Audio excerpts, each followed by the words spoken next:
In moments of historical reckoning, words and actions become markers of truth. The latest parliamentary session in India has been such a watershed, full of hysteria and a complete nervous breakdown of the leader of the Congress party, Rahul Gandhi. His temper, laced with expletives, table thumping, and visible loss of composure, clearly revealed an extreme level of personal frustration. But more than that, it marked a broader existential crisis within the opposition ranks that had bet the House on derailing the government over the Operation Sindoor. And they lost. What followed wasn't just political theatre, you see, it was a window into the desperation of a political class that had built its ideology on appeasement, subversion, and a very carefully curated silence around Islamic terror, only to see that entire edifice crumble under the weight of facts, public memory, and military success. Welcome to the Dishikon Show, where we go beyond the noise, pierce through the propaganda, and expose the phenomena and actions that others are too afraid to touch or approach. This is not just about politics, you see, it's about rediscovering the truth. Today, we will analyze and unpack the spectacular hate-filled rhetoric and narratives from the opposition benches in the Indian Parliament during the Operation Sindoor debates. The abuse, the insult, the mocking, and most importantly, the firm resolve to bat for the Islamic terrorists and their masters, the Pakistani establishment, was amazing.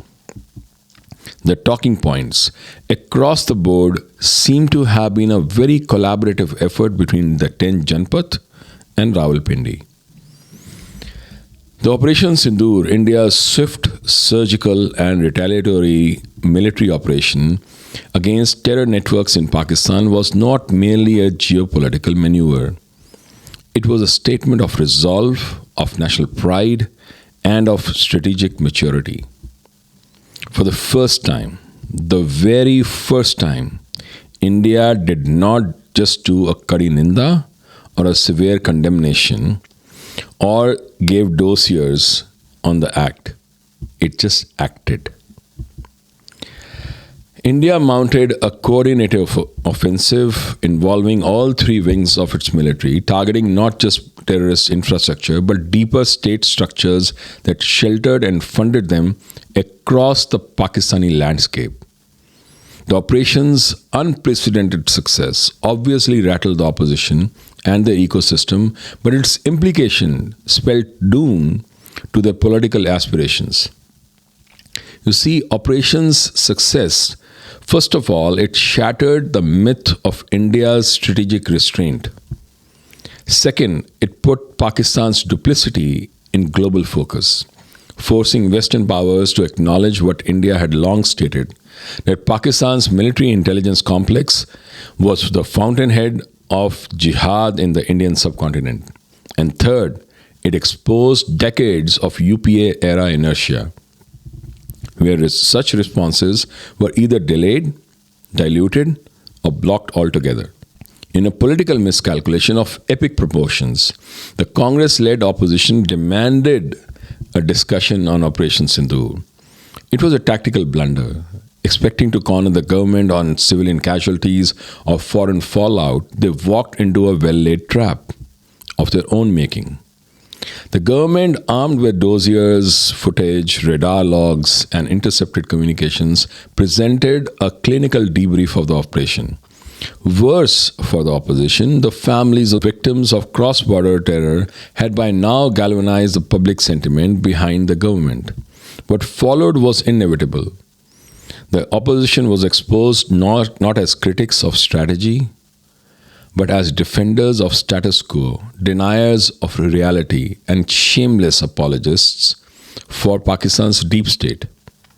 Rahul Gandhi's meltdown on the floor of the House was not just a personal embarrassment. It was symbolic of a political ideology that is no longer linked to India's national interests.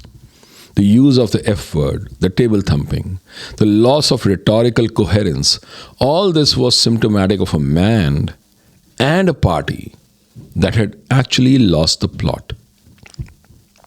A few key takeaways from his performance were that he had no counterfacts to present against Operation Sindoor. He attempted emotionalism, but even that failed, as the imagery of Indian missiles and drone attacks was far too powerful for the public. He lost control, which in parliamentary history rarely ever bodes well for the leadership credibility.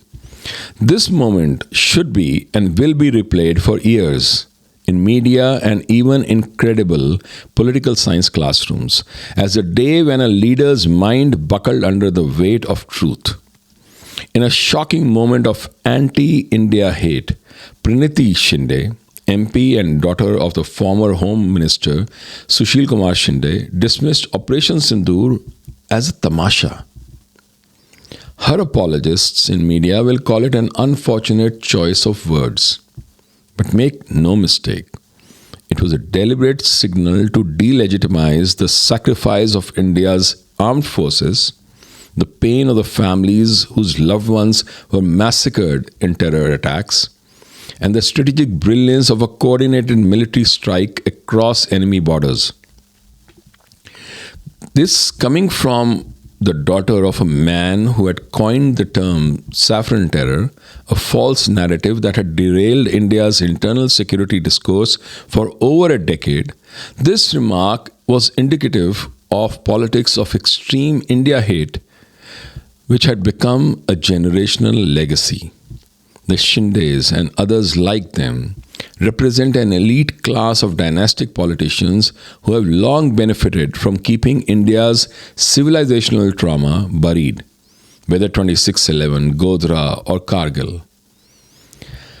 Calling the operation a tamasha is completely tone deaf, yes, but it's more than just that. It's morally depraved. Let's not pretend that these were isolated lapses. The behavior of multiple opposition parties in the wake of Operation Sindoor paints a pattern of contempt for the Indian state, its military, and above all, its people. TMC MPs, known for their loud protests and performative Islamist-backed pseudo-Bengali nationalism, used the debate to raise issues of civilian casualties and Islamophobia.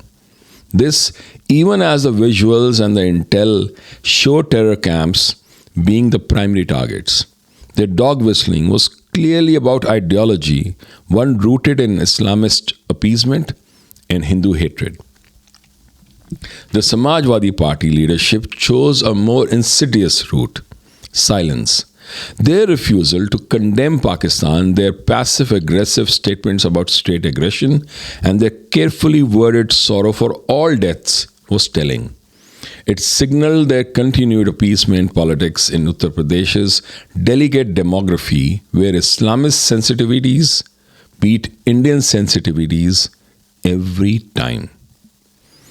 Donald Trump's claim that India is a dead economy is completely bizarre. So bizarre that it is delusional. India is the fastest growing major economy in the world, leading in manufacturing, services, and digital innovation. But what's worse is Rahul Gandhi parroting this falsehood with his trademark smirk, gleefully throwing his own country under the bus. No self-respecting leader mocks his own nation to score points abroad. What Congress bootlickers foolishly call dissent is actually servility and disgrace. To repeat a blatant lie from a foreign leader against one's own people shows not just ignorance but deep-rooted contempt for India's rise. The Congress's response was perhaps the worst of the lot, not because it was unexpected, but because it confirmed fears. Even in the face of hard evidence, they chose to speak the language of dilution, diversion, and complete denial. They echoed the extreme hate that Rawalpindi's generals carry for India, Indians, and specifically for the Hindus, as Asim Munir recently showed in his speech very, very clearly. To understand this outrage, we must revisit the original sin, the fabrication of the saffron terror narrative under the UPA. While Indian cities burned in a series of jihadi bombings from 2006 to 2011 and also the 26/11 attacks in Mumbai, the Congress-led government tried to balance the narrative by painting Hindus as potential terrorists. It was a deeply cynical ploy to appease the vote banks, to divert the scrutiny from Pakistan and its agent, and to vilify political opponents like the RSS and the BJP. Sushil Kumar Shinde's infamous labeling of RSS and BJP camps as terror training centers still stands as one of the most disgraceful acts of misinformation by a home minister in Indian history. Lieutenant Colonel Purohit, a military intelligence officer who had infiltrated Lashkar-e-Toiba and was conversant with the 2611 plot, was arrested just 15 days prior to the attack. He and Sadhvi Pragya, who was also arrested without evidence, were tortured for over 8 years non-stop in the most inhuman way. All done at the behest of the Congress leadership and their fetish to create the saffron terror hoax. The legacy continues today. We shouldn't view Praniti Shinde's remark and Rahul Gandhi's antics as aberrations. Instead, they are ideological heirlooms. Operation Sindoor is not just a military operation. It is a cultural moment. For decades, Indians were taught to be apologetic about their nationalism, their identity, their military, their civilization. That's changed. Poll after poll in the weeks following Operation Sindoor shows a record approval rating for the armed forces, especially amongst the youth.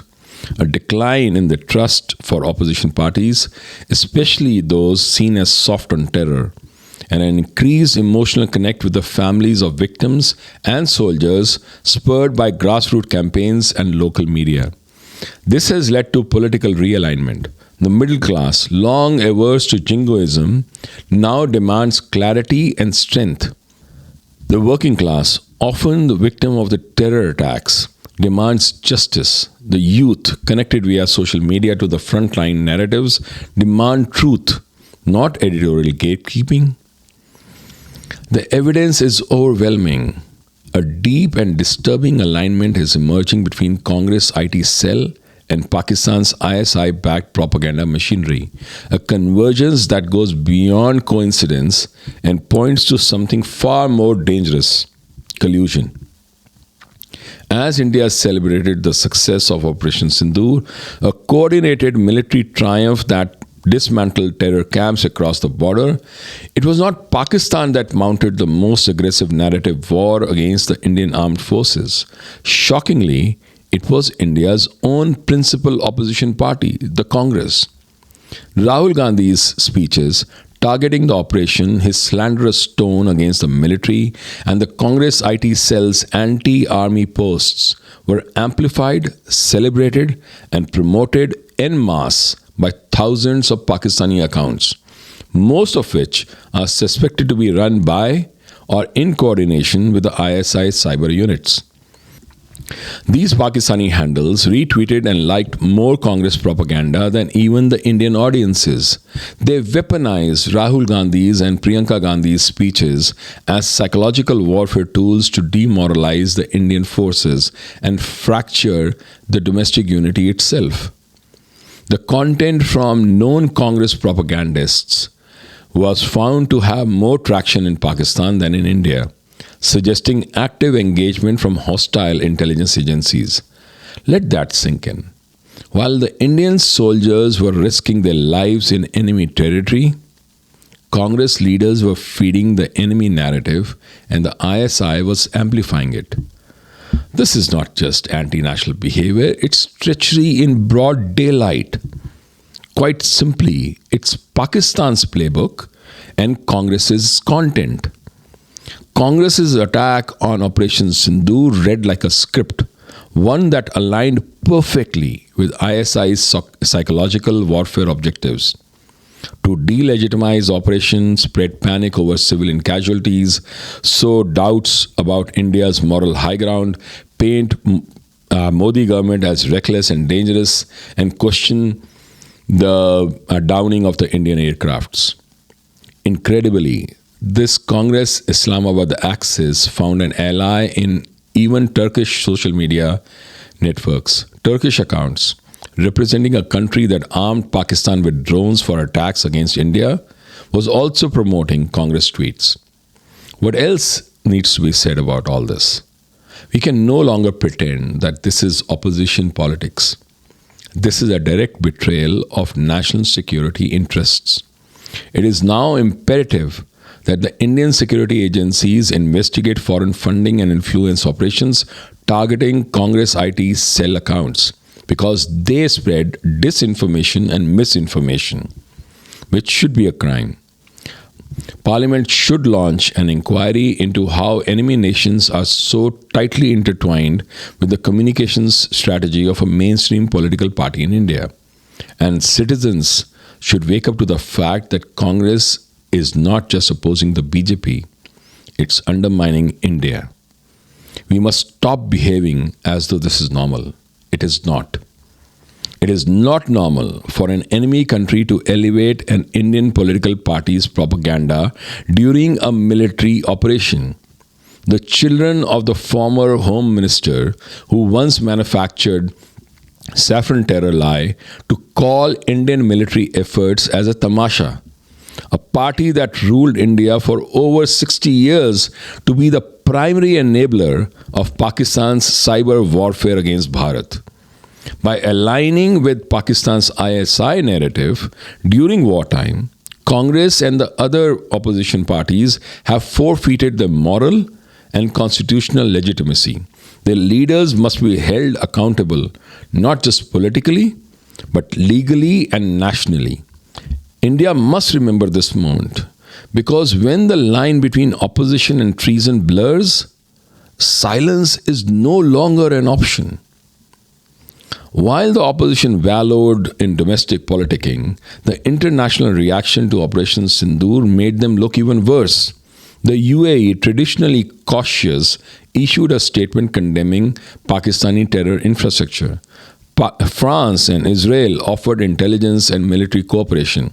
Even the United States, often ambiguous, acknowledged India's right to defend itself in its immediate neighborhood. Later, Trump started throwing tantrums, but that's a different thing. That left Congress-led opposition looking out of sync with both global consensus and the Indian public sentiment. Instead of introspecting, the opposition doubled down. They organized candlelight vigils for civilians' lives lost, supported fringe groups calling UN investigations, and pushed for Supreme Court inquiry, not into Pakistani terror, but into India's response. This self-sabotaging instinct is not new. This was precisely what led India to delay hanging of Afzal Guru, sit on intelligence about David Hadley, do nothing after 26/11, collaborate with Pakistani establishment even when they hated us. Today's opposition is just not out of power. It's out of touch, out of ideas, and out of credibility. When history writes the story of this decade, July 2025 will be remembered as the month the fault lines finally ruptured in public view. On one side stood a confident Indian state, armed with military precision, cultural clarity, and electoral legitimacy. On the other stood a broken, bitter, ideologically fossiled opposition, unable to digest its losses, unable to reform its thought, and caught in the web of its extreme hate for India, its citizens, and specifically the Hindus. Rahul Gandhi's public breakdown, Praniti Shinde's mocking insult, and opposition's tone-deaf responses were not random. They were the end result of decades of anti-national narratives, elite echo chambers, and post-colonial self-loathing. Operation Sindoor didn't just defeat Pakistani terror. It exposed the terror within, of ideological betrayal, of selective outrage, and of moral cowardice. You see, the Indian voter is watching, and they remember. If you found this analysis valuable and it helped you understand the geopolitical situation around India and the world better, do something more than just watching. Spread the truth. Share this post article with your friends and family. Let's make sure the truth about Operation Sindoor reaches every corner of Bharat. Stand with the Indian forces. Tag a soldier or a veteran you know. Thank them for their service. Let them know you stand with them, even when some in the Indian Parliament clearly don't. Educate, don't agitate. Next time someone calls Operation Sindoor a Tamasha, send them this video. Educate, don't argue. Demand accountability. Ask your local MP, why didn't you speak up when the armed forces were insulted in the parliament? Choose a side. This is not left versus right, Congress versus BJP. This is Bharat versus breaking Bharat. Which side are you really on? Join the conversation. Use the hashtag Operation Sindoor and share your thoughts, support, and questions on social media. Remember this in 2029. Save this post, bookmark this speech, because when you vote next, this moment should guide your choice. Honor the fallen. Organize or join a local event honoring those who were rescued or sacrificed in the fight against cross-border terror. Read and share. Expose the saffron terror myth. Share books, articles, and videos that dismantle the false narratives spread over decades by the Congress Party. Call out the anti-India narratives. Next time you hear someone mock our forces or peddle enemy propaganda, don't just stay silent. Speak up, respectfully but firmly. Please subscribe, like, and share, and do click on the bell icon, please. Most importantly, tell us in the comments, do you think opposition genuinely miscalculated the public sentiment around Operation Sindoor, or was this a reflection of a deeper ideological problem? Should political leaders be held accountable, even legally, for disrespecting the military on the floor of the parliament? How do you view the legacy of the Hindu terror or saffron terror narrative now, especially in the context of Pakistani-sponsored terrorism being openly exposed and the freeing of Lieutenant Colonel Purohit and Sadhvi Pragya? Do you believe that India's opposition's hostility to Operation Sindoor reflects a deeper allegiance to global narratives that underline Indian sovereignty and hate against India's citizens themselves? Please do comment below. And until next time, Jai Hind.